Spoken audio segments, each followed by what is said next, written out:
Hey everyone, Drew here, and fitting for the season, I compiled a little wish list what changes I would like to see to make Evertale a better game.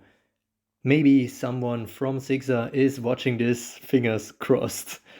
First up, it would be great to have the rogue mode finally introduced. It has been teased for over 2 years at this point, but still no dice, which is quite unfortunate because some more variety in the gameplay would be nice.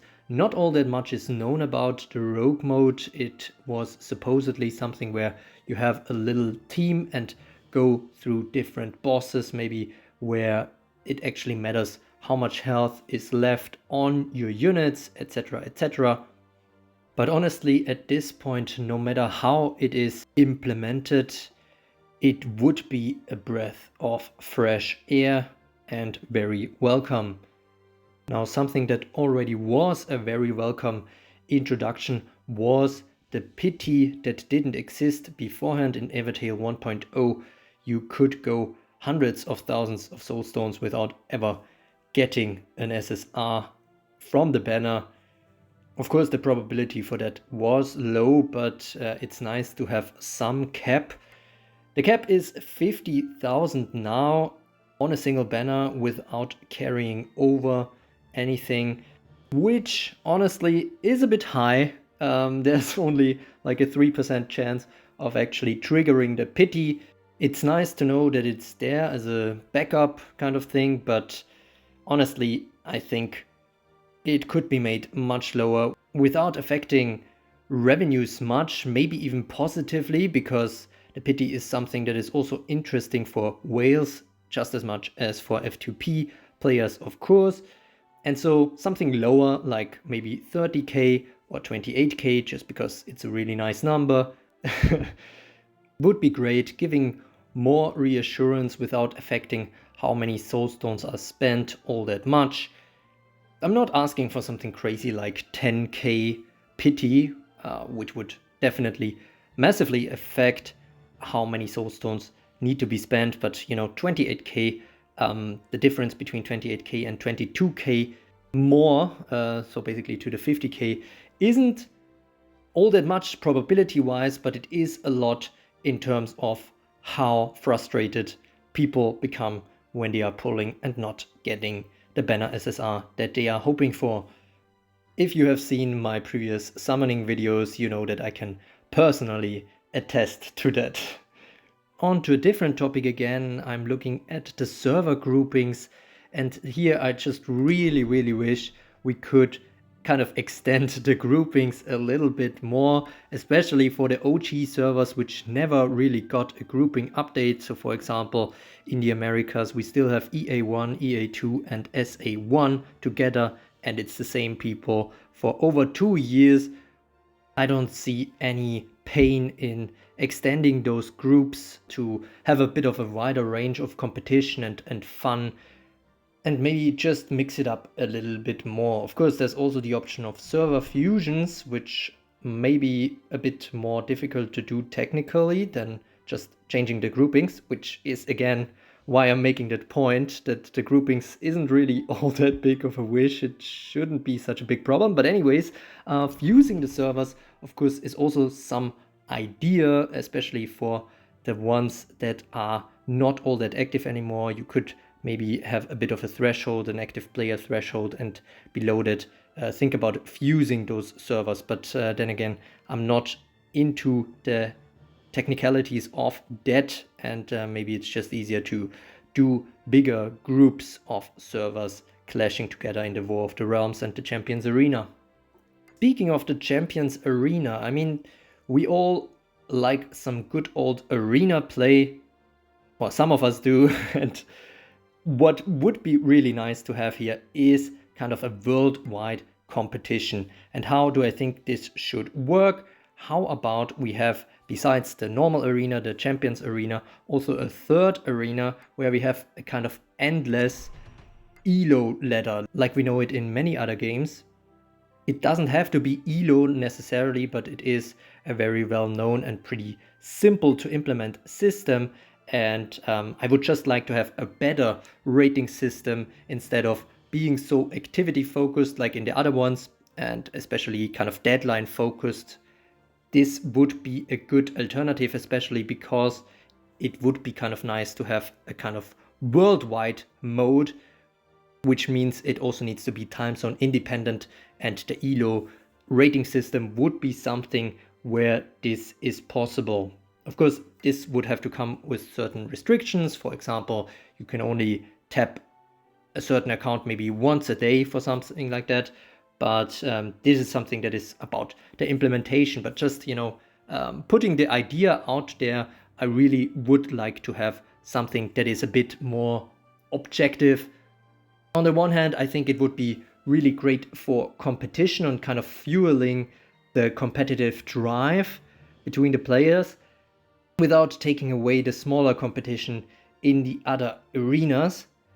And of course, personally, because I'm doing all these kind of statistics and tier lists based on data, it would be a really, really nice source of which teams are actually the best performing in the world, which is something that a worldwide ELO ladder could much better cover. Now that's the kind of auto PvP, but of course this wish list cannot be complete without asking for manual PvP back.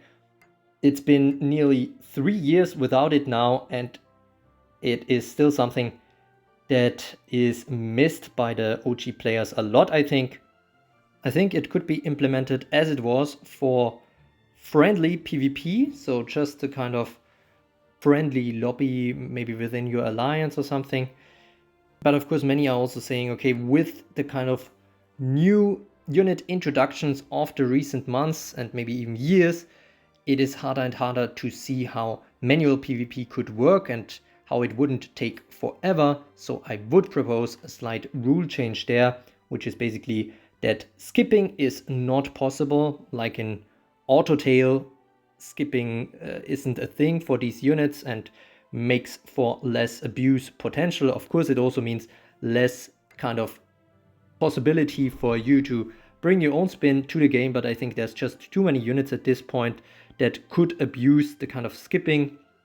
But given that no skipping also takes some possibilities away, I think like a 10-second countdown per turn compared to the previous 20 seconds is also sufficient, because you just need to kind of focus on being as fast as possible. And for a ranked PvP manual mode, I think these two rules would definitely be needed.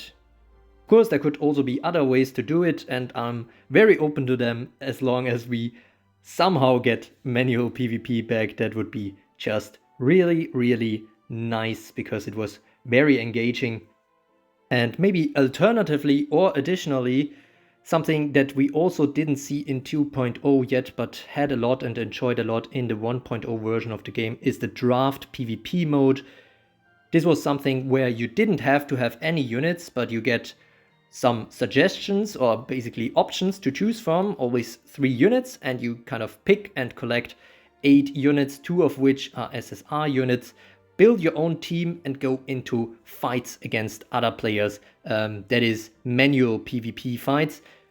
Yet again, we could run into problems here in terms of the newer units, but here an option might be, and also, to not take away anything from the new units and entice people to still pull for the newer units.